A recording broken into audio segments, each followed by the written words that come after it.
भजन प्रभात channel में आपका एक बार फिर से स्वागत है। मित्रों, आज हम एक बेहद महत्वपूर्ण और संवेदनशील विषय पर चर्चा करने जा रहे हैं। यह विषय है मासिक धर्म, जिसे महिलाएं हर महीने अनुभव करती हैं। यह एक प्राकृतिक प्रक्रिया है, लेकिन इसके दौरान महिलाओं को असहनीय दर्द और कठिनाइयों का सामना करना पड़ता है। आपने कभी सोचा है कि ऐसा क्यों होता है? आखिर यह दर्द महिलाओं को ही क्यों सहन करना पड़ता है? इसके पीछे एक पौराणिक कथा और रहस्य छिपा हुआ है। आज की इस विशेष प्रस्तुति में हम आपको बताएंगे वह कौन सा श्राप था जिसके कारण महिलाओं को यह कष्ट झेलना पड़ता है। मासिक धर्म के दौरान कौन कौन से कार्य नहीं करने चाहिए और इस समय महिलाओं को छूने से क्या प्रभाव होता है। हम समझते हैं कि यह विषय बेहद संवेदनशील है, लेकिन इसका सही ज्ञान और समझ हर किसी के लिए जरूरी है। इस विषय पर पौराणिक कथा और वैज्ञानिक दृष्टिकोण को जोड़ते हुए हम आपको एक नई सोच और जानकारी देंगे। इसलिए इस वीडियो को अंत तक देखें ताकि आप न केवल इस विषय को बेहतर समझ सकें, बल्कि इसे सही तरीके से अपने जीवन में अपनाकर दूसरों को भी जागरूक कर सकें। तो आइए जानते हैं इस गूढ़ रहस्य और इसके पीछे छिपी कथा के बारे में विस्तार से समझते हैं। मित्रों, अगर आप सभी ने अभी तक वीडियो को लाइक नहीं किया तो वीडियो को लाइक करें और चैनल पर नए हैं तो चैनल को सब्सक्राइब करें। मित्रों, एक बार की बात है, कैलाश पर्वत की शांति और दिव्यता के बीच माता पार्वती भगवान शिव से मिलने के लिए आईं। उनके मन में कई सवाल थे जो उन्हें लंबे समय से विचलित कर रहे थे। वे धीरे धीरे भगवान शिव के पास आईं। उनके चेहरे पर गंभीरता थी, लेकिन साथ ही एक जिज्ञासा भी झलक रही थी और वे विनम्र स्वर में बोली, हे प्रभु, आप तो सृष्टि के रचयिता हैं, हर सवाल का उत्तर जानते हैं। मैं एक ऐसा प्रश्न लेकर आई हूँ जो केवल मेरा नहीं बल्कि समस्त स्त्री जाति का प्रश्न है। कृपया मेरी जिज्ञासा को शांत कीजिए। भगवान शिव ने शांत भाव से उनकी ओर देखा, लेकिन कुछ नहीं कहा। माता पार्वती ने उनके मौन को समझा और अपने सवाल एक एक कर पूछने लगीं और उन्होंने कहा, हे स्वामी, आप ही बताइए, ऐसा क्यों है कि स्त्रियों को मासिक धर्म की पीड़ा सहनी पड़ती है? हर महीने यह असहनीय दर्द उन्हें क्यों झेलना पड़ता है? आखिर यह पीड़ा केवल स्त्रियों को ही क्यों दी गई है? क्या यह सृष्टि का कोई नियम है या इसके पीछे कोई पौराणिक कारण है? प्रभु, मुझे यह भी बताइए कि मासिक धर्म के समय स्त्रियों को समाज अपवित्र क्यों मानता है? उन्हें मंदिरों में प्रवेश करने से क्यों रोका जाता है? उन्हें अनुष्ठानों और धार्मिक कार्यों से दूर क्यों रखा जाता है? क्या स्त्रियों का यह समय सच में अपवित्र है या यह केवल समाज की बनाई हुई एक भ्रांति है? भगवान शिव अभी भी मौन थे। माता पार्वती के प्रश्न जैसे उनके हृदय से निकल रहे थे। वे एक के बाद एक सवाल करती रहीं। हे प्रभु, मैं यह भी जानना चाहती हूँ कि इस समय स्त्रियों को कौन कौन से कार्य नहीं करने चाहिए, उन्हें किस प्रकार का व्यवहार अपनाना चाहिए? क्या इस दौरान उनका किसी पवित्र स्थान पर जाना वास्तव में गलत है या यह केवल एक परंपरा है जिसे बिना सोचे समझे निभाया जा रहा है? कुछ क्षण चुप रहने के बाद माता पार्वती ने फिर एक गंभीर प्रश्न पूछा, हे महादेव, यह भी बताइए कि मासिक धर्म के समय समाज और पुरुष स्त्रियों से दूरी क्यों बनाकर रखते हैं? आखिर यह क्यों माना जाता है कि इस समय स्त्री अशुद्ध है? पुरुष इस समय उनके करीब क्यों नहीं आते? वे शारीरिक सुख से क्यों दूर रहते हैं? क्या इस समय स्त्री का शरीर वास्तव में अशुद्ध हो जाता है या यह केवल अज्ञानता का परिणाम है? माता पार्वती की आवाज में अब करुणा और गंभीरता दोनों थी। उन्होंने आगे कहा, प्रभु, समाज में इस समय स्त्रियों के साथ दुर्व्यवहार किया जाता है, उन्हें अपमानित किया जाता है। क्या यह सही है? अगर यह प्रक्रिया प्रकृति द्वारा दी गई है तो इसमें पाप या अपवित्रता का कोई प्रश्न ही नहीं होना चाहिए। फिर समाज ऐसा क्यों करता है? अब माता पार्वती ने एक और सवाल किया जो उनके हृदय को सबसे अधिक व्यथित कर रहा था। वे बोली, हे स्वामी, क्या यह सच है कि मासिक धर्म स्त्रियों के लिए किसी श्राप का परिणाम है? अगर ऐसा है तो वह श्राप किसने दिया और किस अपराध के लिए यह पीड़ा झेलनी पड़ रही है? क्या यह श्राप केवल स्त्रियों को ही क्यों दिया गया, पुरुषों को क्यों नहीं? माता पार्वती के ये प्रश्न न केवल उनके मन की गहराई को दर्शा रहे थे, बल्कि समस्त स्त्री जाति की पीड़ा और उनके प्रति समाज के दृष्टिकोण को भी उजागर कर रहे थे। वे बोलती रहीं, प्रभु, मैं जानती हूँ कि आप इस सृष्टि के सारे रहस्यों के ज्ञाता हैं।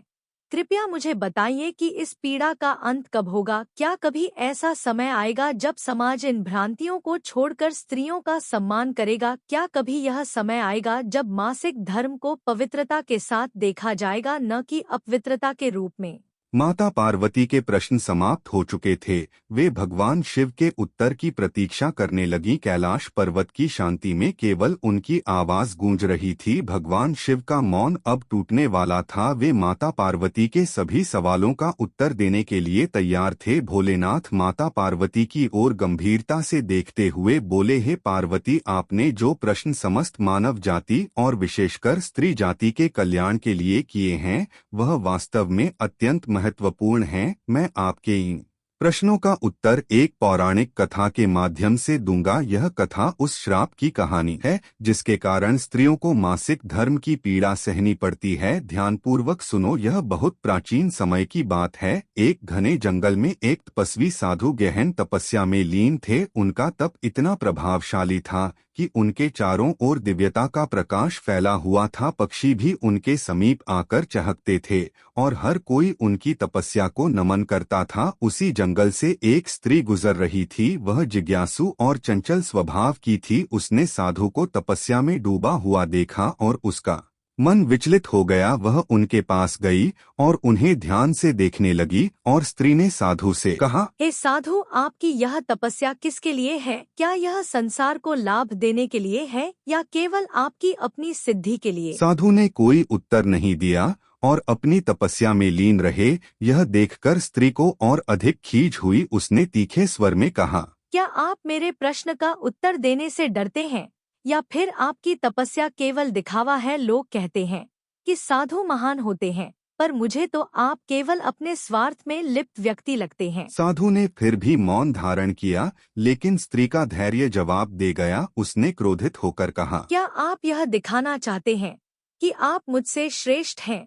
मैं भी इस संसार की सृजना का हिस्सा हूँ और मेरे सवालों का उत्तर देना आपका कर्तव्य है। भोलेनाथ कथा को आगे बढ़ाते हुए बोले, स्त्री के इन अपमानजनक शब्दों से साधु का ध्यान भंग हो गया। उन्होंने अपनी आंखें खोलीं और गुस्से से उस स्त्री की ओर देखा। उनकी आंखों में दिव्यता और क्रोध का तेज था। उन्होंने गंभीर स्वर में कहा, हे स्त्री, तुम्हें यह पता नहीं कि साधु की तपस्या भंग करना एक बड़ा अपराध है। तुम्हारे इस व्यवहार के कारण न केवल तुमने मेरा ध्यान भंग किया बल्कि अपने कर्मों से स्त्री जाति को भी कलंकित किया है। तुम्हारे इन अनुचित शब्दों के लिए मैं तुम्हें श्राप देता हूँ। तुम और तुम्हारी संतानें इस श्राप को सहेंगी। हर स्त्री को प्रतिवर्ष मासिक धर्म सहना होगा। यह प्रक्रिया उन्हें उनके गलत कर्मों की याद दिलाएगी और उन्हें सृजन के कर्तव्यों का स्मरण कराएगी। श्राप सुनते ही स्त्री कांप उठी। उसने साधु से माफी मांगी, लेकिन साधु ने अपनी तपस्या में लौटकर पुनः मौन धारण कर लिया। भोलेनाथ ने माता पार्वती से कहा, हे पार्वती, यह श्राप उस स्त्री के अनुचित व्यवहार के कारण मिला। यह कथा इस बात का प्रतीक है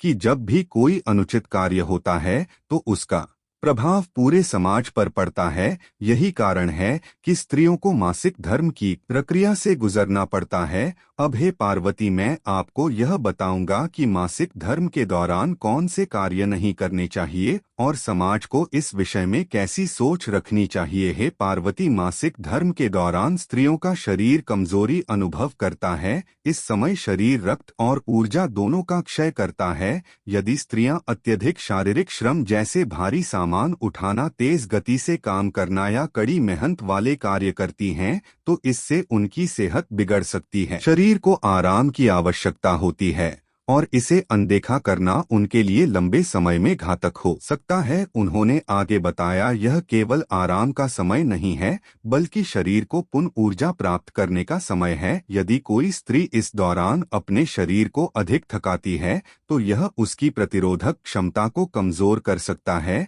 और शारीरिक दर्द को बढ़ा सकता है। शिवजी ने माता पार्वती से कहा, मासिक धर्म के समय स्त्री का शरीर आंतरिक रूप से शुद्धिकरण के चरण में होता है। यह प्रकृति का नियम है। ऐसे में यदि कोई शारीरिक संबंध बनाया जाता है तो यह स्त्री के स्वास्थ्य पर बुरा प्रभाव डाल सकता है। इससे संक्रमण का खतरा बढ़ता है क्योंकि इस समय स्त्री का गर्भाशय अत्यधिक संवेदनशील होता है। उन्होंने चेतावनी दी, जो पुरुष या स्त्रियां इस बात की अनदेखी करते हैं वे न केवल अपने स्वास्थ्य को खतरे में डालते हैं, बल्कि यह उनके रिश्ते में भी अशांति ला सकता है। यह समय शारीरिक दूरी बनाए रखने का है, ताकि दोनों का सम्मान बना रहे है। पार्वती, प्राचीन समय से यह नियम बनाया गया है कि मासिक धर्म के दौरान स्त्रियां धार्मिक अनुष्ठानों और पूजा पाठ से दूर रहें। इसका यह अर्थ नहीं है कि वे अपवित्र हैं, बल्कि इसका उद्देश्य था कि स्त्रियां इस समय अपने शरीर को आराम दे सकें और अनुष्ठानों के बोझ से बच सकें। इस नियम का वैज्ञानिक आधार भी है।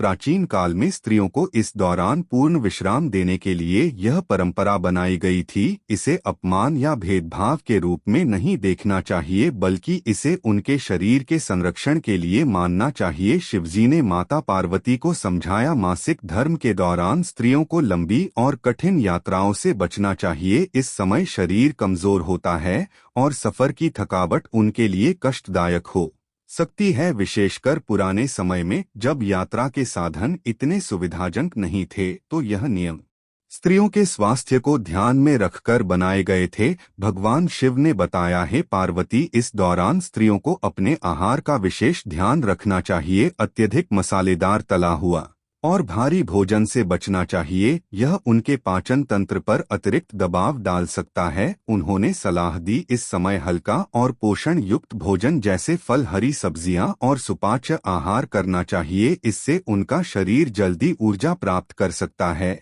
और उनकी सेहत में सुधार होता है। शिवजी ने कहा है, पार्वती, मासिक धर्म के समय स्त्रियों का मन और भावनाएं अधिक संवेदनशील हो जाती हैं। ऐसे में उन्हें नकारात्मक सोच, क्रोध और भावनात्मक तनाव से बचना चाहिए। यह समय अपने मन को शांत रखने और सकारात्मक ऊर्जा को बनाए रखने का है। उन्होंने जोर देकर कहा, जो स्त्रियां इस दौरान ध्यान या प्राणायाम करती हैं, वे मानसिक शांति प्राप्त करती हैं और उनके शरीर को भी लाभ मिलता है। भगवान शिव बोले, हे पार्वती, मासिक धर्म के दौरान स्त्रियों को पर्याप्त नींद लेना चाहिए। यदि वे देर रात तक जागती हैं तो उनका शरीर और अधिक कमजोर हो सकता है। नींद शरीर को पुनर्जीवित करने का काम करती है, इसलिए इस दौरान पर्याप्त विश्राम करना अति आवश्यक है। शिवजी ने कहा, यह समय है अपने शरीर और मन को ध्यान देने का। ऐसे में अत्यधिक सामाजिक मेलजोल, पार्टियों या भीड़भाड़ वाले स्थानों पर जाने से बचना चाहिए। यह न केवल थकावट लाता है, बल्कि यह स्त्रियों के लिए अनावश्यक तनाव का कारण भी बन सकता है। शिवजी ने स्वच्छता पर जोर देते हुए कहा, मासिक धर्म के दौरान व्यक्तिगत स्वच्छता का पालन करना बहुत जरूरी है। समय पर साफ कपड़े या स्वच्छ सैनिटरी प्रोडक्ट बदलना चाहिए। यह संक्रमण और अन्य बीमारियों से बचाव करता है। अंत में शिवजी बोले, हे पार्वती, समाज में मासिक धर्म को लेकर कई भ्रांतियां और मिथक हैं। इनसे बाहर निकलना बहुत जरूरी है। स्त्रियों को अपवित्र या अशुद्ध मानना एक अज्ञानता है। यह प्रक्रिया उनकी सृजन शक्ति का प्रतीक है और इसे सम्मान के साथ देखना चाहिए। भगवान शिव ने माता पार्वती को यह सिखाया कि मासिक धर्म कोई श्राप नहीं, बल्कि प्रकृति का वरदान है। यह समय स्त्रियों के लिए आराम, देखभाल और आत्मचिंतन का होता है। इसे सम्मान और समझ के साथ अपनाना चाहिए। भोलेनाथ के वचनों को सुनकर माता पार्वती का मन शांत हो गया। उनके हृदय में समस्त स्त्री जाति के प्रति गहन संवेदना जागृत हुई। उन्होंने अपनी ओर से समस्त स्त्रियों की ओर से भगवान शिव का आभार प्रकट किया। माता पार्वती ने गंभीर और करुणामयी स्वर में कहा, हे प्रभु, आपके वचन न केवल मेरी जिज्ञासा का समाधान करते हैं, बल्कि समस्त स्त्री जाति को उनका सम्मान और गौरव भी प्रदान करते हैं। आपने इस विषय को इतनी सरलता और गहराई से समझाया कि अब यह स्पष्ट हो गया है कि मासिक धर्म न कोई श्राप है और न ही कोई अपवित्रता, यह तो सृष्टि के चक्र का एक अभिन्न हिस्सा है। आपने यह भी स्पष्ट किया कि समाज को इस प्रक्रिया के प्रति अपनी सोच को बदलने की आवश्यकता है और इसे सम्मान और संवेदनशीलता के साथ अपनाना चाहिए। प्रभु, आपने यह भी बताया कि स्त्रियों को मासिक धर्म के दौरान अपनी सेहत का ध्यान क्यों रखना चाहिए और कौन कौन से कार्यों से बचना चाहिए। आपने यह समझाया कि यह समय उनके शरीर के लिए विश्राम और आत्मचिंतन का होता है। यह सोच न केवल स्त्रियों को सशक्त बनाएगी, बल्कि समाज को भी उनके प्रति अधिक संवेदनशील और आदरपूर्ण बनाएगी। मैं आपकी इन शिक्षाओं को समस्त संसार तक पहुंचाने का वचन देती हूँ। हे महादेव, आपके ज्ञान और करुणा का कोई मोल नहीं। आपने सृष्टि के इस गूढ़ रहस्य को उजागर कर न केवल मेरे बल्कि समस्त स्त्री जाति के हृदय को शांत किया है। मैं समस्त स्त्रियों की ओर से आपको धन्यवाद देती हूँ और यह प्रार्थना करती हूँ कि समाज आपकी इन शिक्षाओं को स्वीकार करे और स्त्रियों को सम्मान दे। भगवान शिव ने मुस्कुराते हुए माता पार्वती को आशीर्वाद दिया और कहा, हे पार्वती, यह सृष्टि संतुलन और करुणा पर आधारित है। स्त्रियां सृजन की शक्ति का प्रतीक हैं। उनकी पीड़ा और त्याग का सम्मान करना हर व्यक्ति का कर्तव्य है। यह मेरा आशीर्वाद है कि जो भी स्त्रियां इस ज्ञान को अपनाएंगी और अपने शरीर और मन का ध्यान रखेंगी, वे स्वस्थ और सुखी जीवन जिएंगी। जो समाज इन शिक्षाओं को स्वीकार करेगा वह सशक्त और समृद्ध बनेगा। भोलेनाथ और माता पार्वती के इस संवाद से कैलाश पर्वत का वातावरण पवित्र हो गया। माता पार्वती ने भोलेनाथ को प्रणाम किया और गहन संतोष के साथ अपने स्थान की ओर लौट चली। उन्होंने अपने मन में ठान लिया कि वे समाज में मासिक धर्म को लेकर फैली भ्रांतियों को दूर करेंगी और स्त्रियों को यह ज्ञान प्रदान करेंगी कि यह प्रक्रिया न केवल प्राकृतिक है बल्कि उनकी सृजन शक्ति का प्रतीक भी है। इस कथा का उद्देश्य समाज को यह संदेश देना है कि मासिक धर्म अपवित्रता नहीं बल्कि प्रकृति का एक दिव्य चक्र है। हमें इसे सम्मान और समझ के साथ स्वीकार करना चाहिए। मित्रों, यह कथा न केवल पौराणिक दृष्टिकोण से प्रेरित है बल्कि इसमें वैज्ञानिक और सामाजिक संदेश भी छिपा है। हमें स्त्रियों को मासिक धर्म के दौरान शारीरिक और मानसिक आराम देने की आवश्यकता है। उन्हें अपवित्र मानने के बजाय उनकी सृजन शक्ति का सम्मान करना चाहिए। यदि आपको यह प्रस्तुति ज्ञानवर्धक लगी हो तो कृपया इसे दूसरों के साथ साझा करें ताकि हर व्यक्ति इस विषय को सही तरीके से समझ सके। वीडियो को लाइक करें और हमारे चैनल को सब्सक्राइब करें। हम फिर मिलेंगे एक नए विषय और ज्ञान के साथ। तब तक के लिए जय भोलेनाथ।